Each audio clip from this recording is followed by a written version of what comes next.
Destiny 2 recently revealed the origin of the franchise's main antagonist, the Witness, as part of Season 21's story. The reaction to the cutscene was polarizing. Some loved the reveal and some hated it. I'm not here to criticize people's emotional reactions, but I think one particular argument I saw repeatedly about the cutscene is an important starting point for a larger conversation about media literacy, allegory, and how we connect with serialized stories. This video will contain spoilers for all currently released Destiny lore. You have been warned. In late 2019, Bungie released a Destiny 2 expansion called Shadowkeep. The main story culminates with the player entering a black pyramid in a cave on the moon, where they encounter physical manifestations of nightmares from their past. After defeating the nightmares, the player communes with a mysterious artifact, and an unknown figure takes their character's form and gives a speech about how they've heard our cries for help and that they will be our salvation.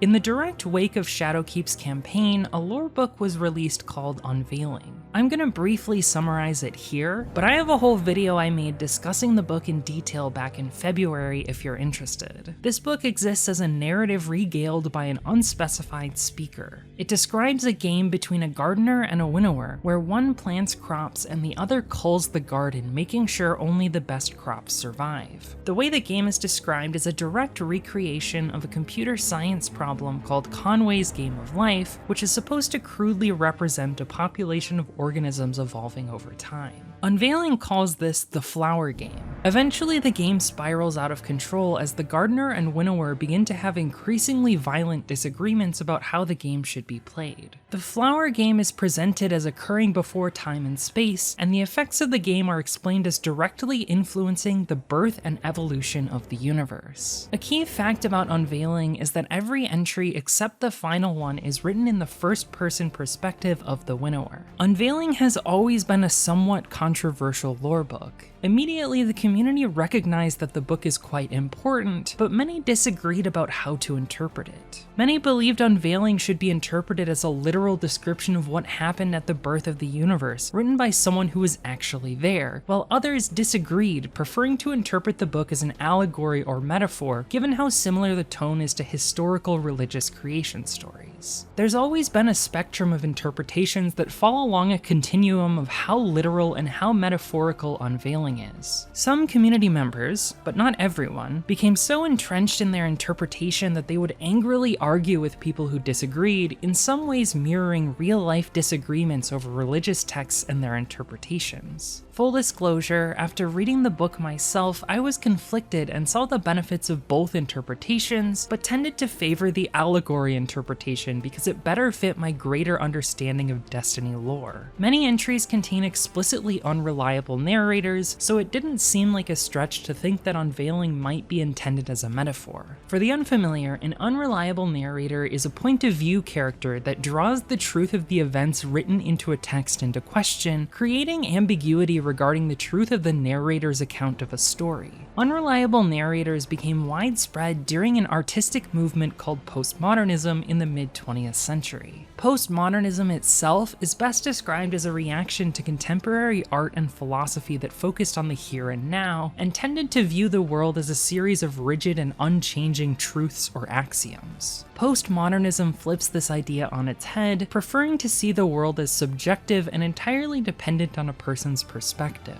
The philosophical debate between modernism and postmodernism is a whole can of worms that's outside the scope of this video, so just know I'm massively simplifying things here. The controversy about Unveiling didn't die down when Bungie started to expand upon the lore book.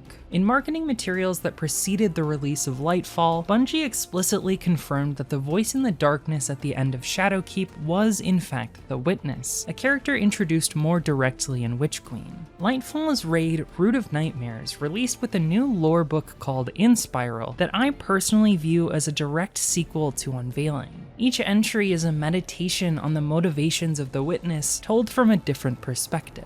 One entry in particular, called Winnowing, explicitly confirms that the gardener and winnower and their flower game are a metaphor. The entry is quite long, but is very important to the point I'm gonna make, so I'll read it in full. A dream of a friendly conversation with someone impossible to see, cloaked in shadows. It leaves behind an impossible data fragment to mark its passing. Here is what a flower knows. The fact that a flower may know anything is a conceit that will have to be accepted as metaphor, but to constantly qualify into perfect precision wears thin, does it not? So here is what a collection of chloroplasts and pigment can know. The direction of the sun, the presence of the rain, the tangle of the roots, the distress of another plant, the hands of the gardener, whether they prune or transplant or crush. A flower cannot know much else, but the reality of the garden is vast and wild. A flower knows not the fence. A flower knows not the footpath. And yet there's an infinite cosmic garden which is not any less real simply because the flower cannot possibly comprehend it. Let us try this again. Stop me if you've heard this one. A gardener and a winnower sit down to play a game outside of time and creation. Yes? Yes. Then we're agreed. The metaphor stands. Let us iterate. A gardener and a winnower set out their chairs and play a game of flowers. The flowers know only that they grow or wither, struggle or flourish. Sometimes they are touched by one hand or the other, and that influence is the closest they will know of the divine. A flower and a flower spread their leaves to the sun above. Remember that the sun is also a metaphor, a thing said beautifully, winnowed down to poetry, when the truth is too vast to put in words at all. They jostle for space, each competing to be the pinnacle of their shape.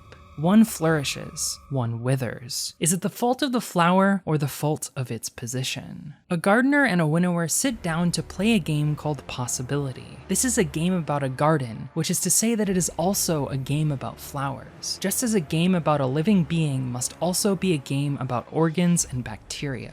A gardener and a winnower collaborate to create a protein. Whose hand is it in the design that shortens one life to extend the rest? It is the winnower that discovers the first knife, but it is not done without the gardener. This too is a tradition. A knife does not come to exist without something that must be cut. A woody stem, a colored petal, a vital vessel, the first victims of the blade. All of these are true. All of these are false, for metaphor simplifies as the knife does. It pairs the incalculable concepts into shapes your wrinkly little brains can comprehend. The weight of billions and the simple curve of a planet give you pause, and how then are you expected to grasp the forces that created your nth removed creator? So the stories woven with utmost delicacy in and around the falsehoods are, after it all, true.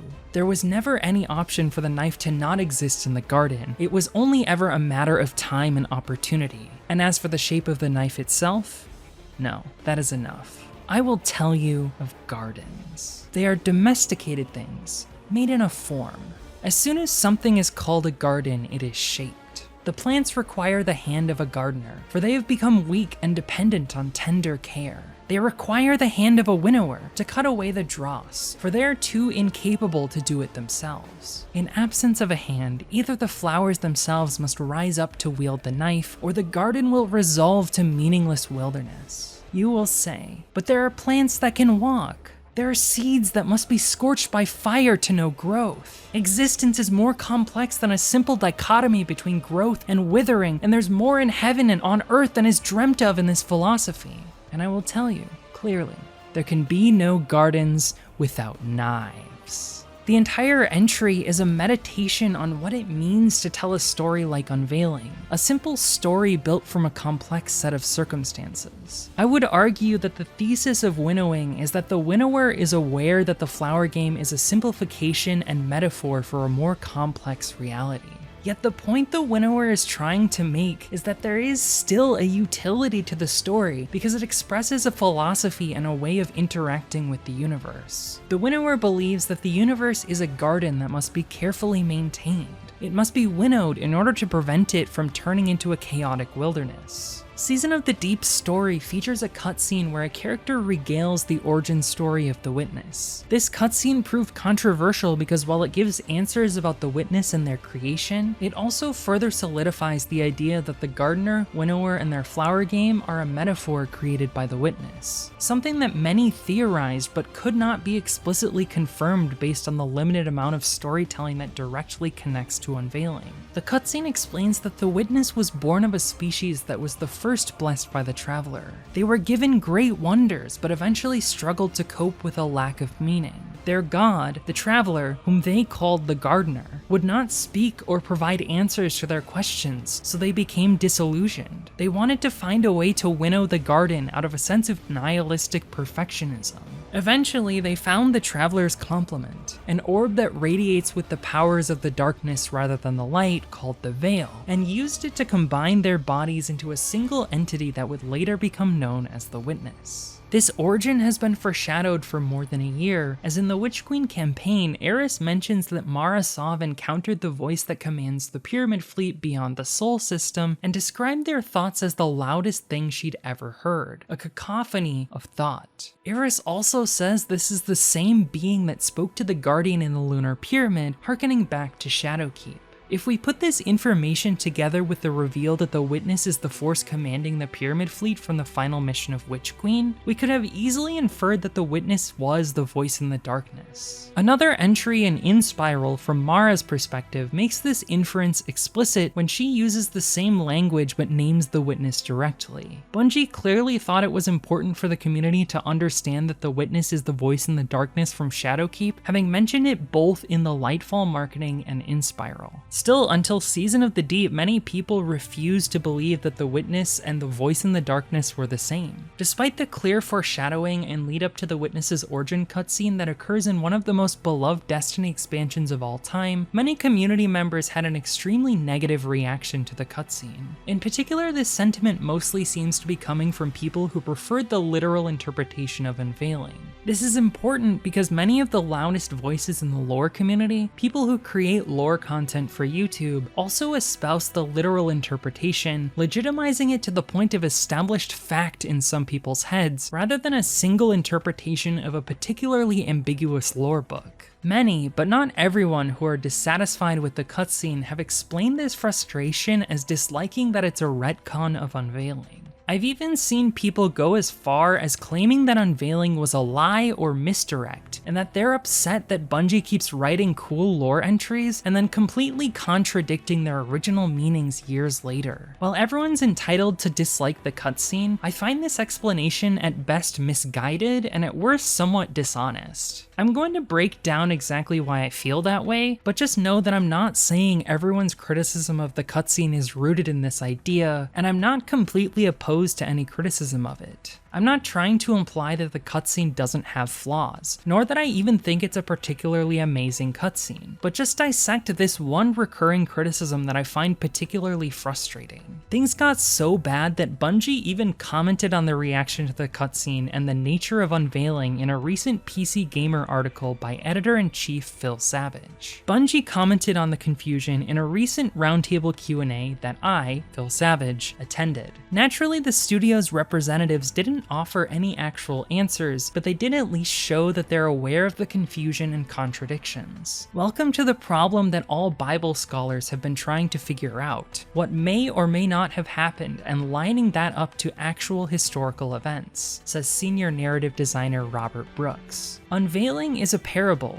It is effectively a religious text. And how much of that is propaganda, how much of that is myth, and how much of that is fact is deeply unclear in the nature of the text. Brooks notes that, when Unveiling first dropped, players did take it as the literal gospel truth. Players believed it to be 100% fact. There was a literal garden, there was a literal gardener, there was a literal winnower, and now it's starting to become clear that those may not actually be just concrete ideas, but metaphors or things that are far less concrete and clear. And as we get closer into the final shape, more answers on that will start coming up. And the final shape, of course, will have a lot of answers about the nature of those conflicts. Brooks refused to offer any more hints on how this all will resolve, except for this: the contradictory nature has always been kind of intentional. Whatever the Witness says, maybe don't trust it. There was a quite negative reaction to this article within the Destiny lore community. Many people were already dissatisfied with the explanation of the Witness's origins within the Season of the Deep cutscene and expressed frustration with Brooks's comments. They claimed to have a better understanding of Unveiling than someone who has worked behind the scenes and would be privy to how the original lore book was written and the intent behind it. The comments clarify that Unveiling was intentionally written as ambiguous and that the debates about interpreting it were the reaction the writers were hoping for. Bungie clearly wanted the community to wrestle with the ambiguity present in Unveiling. They do intend to further clarify what Unveiling means in future stories, but the only thing these comments actually confirm is the authorial intent behind Unveiling and the subsequent cutscene. Additionally, they confirm that the witness is the speaker in Unveiling, something that could only be inferred but wasn't explicitly confirmed due to the fragmented nature of Destiny lore. Retcon is a shortening of the phrase retroactive continuity. Retroactive continuity is a term that describes writing that modifies or recontextualizes past events that take place in a previous installment of a serialized story, like seasons of television, books, movies, or in the case of Destiny, games. The effect of a retcon is that the audience's understanding of the events depicted in previous installments is modified. While the Witness's Origins cutscene is an example of a retcon by the broad definition, I find the term unhelpful because most serialized stories feature content that modifies the understanding of past installments as a way to ground the later events in established continuity. Most twists occurring late in the run of a serialized story are retcons. In pop media criticism, retcon has gained a negative connotation as many use the word pejoratively to refer to a specific type of retcon. Instances where the continuity of a future installment directly contradicts established facts laid out in a previous installment. The Witness's Origins cutscene is not that kind of retcon of Unveiling, but many community members are treating it as if it is. If someone is passionate and invested in the canon of a particular fictional work, they may become frustrated by inconsistencies created by serialization, where established facts change over time. It depends on the situation, but these kinds of retcons vary from the benign situation of a writer forgetting the past canon and making a genuine mistake, to the intentional desire to retroactively change a narrative choice the author came to regret. A recurring reaction to this kind of retcon is a sense of betrayal, leading some audience members to believe the author to have invalidated past installments or outright describe the act of canonical inconsistencies as the author lying to them. I'm not a fan of stories invalidating past installments via contradiction of their continuity in most situations, but there are some instances where this is genuinely inspired and not indicative of bad or lazy writing.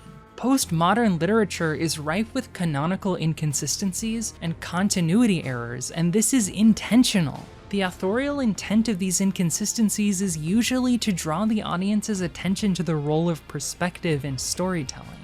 Memory is imperfect, so two people can experience the same event but come away with completely different perspectives of what happened.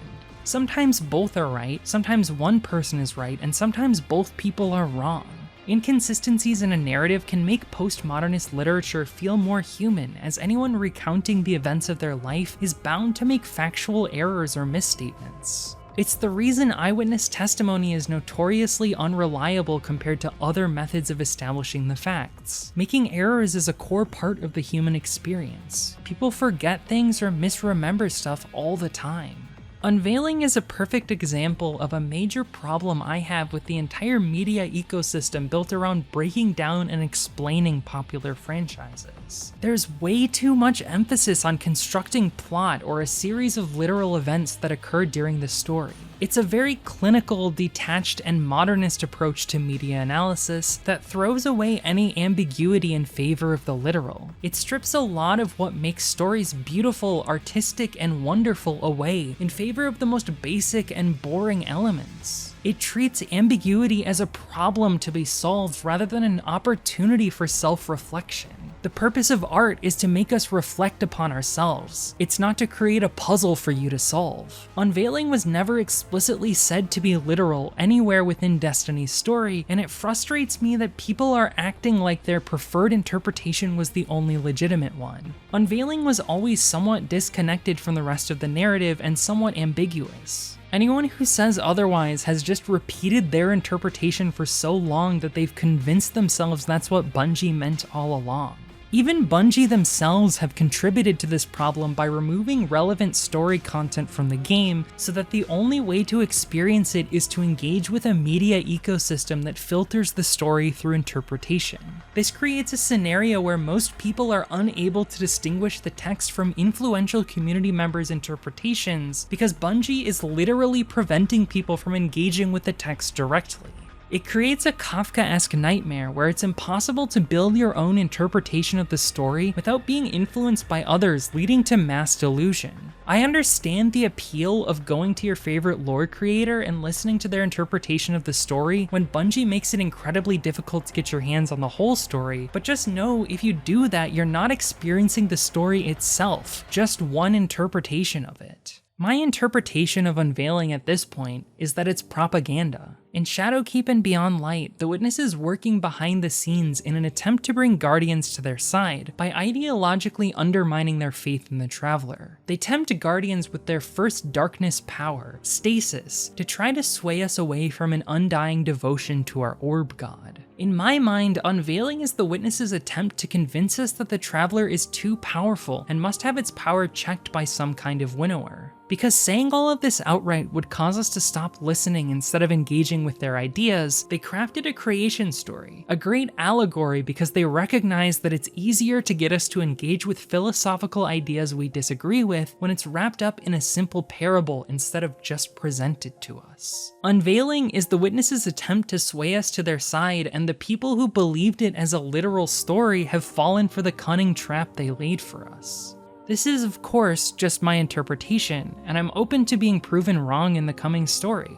Any interpretation is just that, a guess. It's important to be skeptical when we engage with stories and not take the truth for granted because it can cause us to miss important details. That's the true meaning of Unveiling and any parable within a larger story. I hope you enjoyed this video. If you did, consider checking out my video where I discuss my experiences reading all of Destiny's lore. It goes over some nuances I've glossed over in this video, and I also tried to construct my own interpretation and summary of the story, so I think it nicely pairs with this one. I'm E4Me, and I want to thank you for watching.